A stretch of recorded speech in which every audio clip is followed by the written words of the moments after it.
Assalamualaikum warahmatullahi wabarakatuh. Kali ini kita akan tutorial cara uji independent test menggunakan SPSS. Sebelumnya, perkenalkan kita dari kelompok 12. Sebelum kita menguji uji T ini, data harus berdistribusi normal terlebih dahulu. Adapun untuk T hitung lebih dari T tab, maka berbeda secara signifikan, H0 ditolak maka H1 diterima. Dan adapun untuk T hitung lebih kecil dari T tab, maka tidak berbeda secara signifikan, maka H0 diterima dan H1 ditolak. Selanjutnya, cara menggunakan SPSS untuk menguji independen sampel t-test. Baik teman-teman, di sini dengan saya Ulfa Iza, NIM T 2019-8088. Di sini saya akan menjelaskan mengenai uji T. Untuk melakukan uji T, langkah yang pertama yang harus kita lakukan adalah uji normalitas terhadap data yang kita miliki. Cara yang pertama adalah kita blok data yang sudah kita input ke dalam SPSS, lalu kita pilih klik Analyze, pilih Descriptive Statistic, lalu klik Explore. Pada data ini kita sudah memasukkan data ke Dependent List, klik Plot, lalu klik Normality, Continue, dan OK. Nah, pada SPSS akan memunculkan hasil dari data yang kita masukkan. Pada test of normality di signifikan tercatat bahwa hasilnya 0,200 yang berarti lebih dari 0,05. Data yang kita input berarti normal. Lalu, ketika data sudah kita uji normalitas, maka langkah yang selanjutnya adalah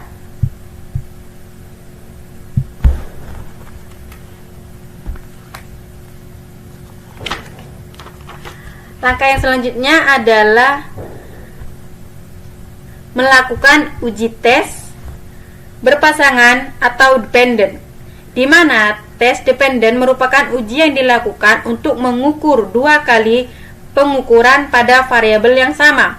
Adapun syarat dalam uji t-test ini adalah datanya harus normal semua.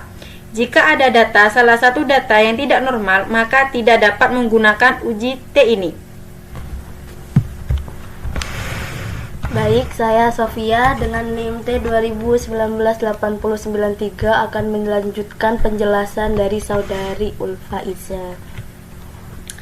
Nah, tadi sudah dijelaskan mengenai data pengujian uji T harus berdistribusi normal. Nah, ketika data sudah normal, maka akan melanjutkan ke uji t-test dependen, yaitu dengan cara mengeblok semua data sebelum dan data sesudah, lalu klik Analyze, pilih Compartments, lalu pilih Pirate Sample t-test. Oke, setelah ini masukkan data sebelum ke variabel 1 dan data sesudah ke variabel kedua. Lalu klik OK, maka akan muncul data yang kita uji. Di aplikasi SPSS ini akan muncul data yang kita uji ini. Nah, dari sini kita mengetahui bahwa data yang kita uji ini valid.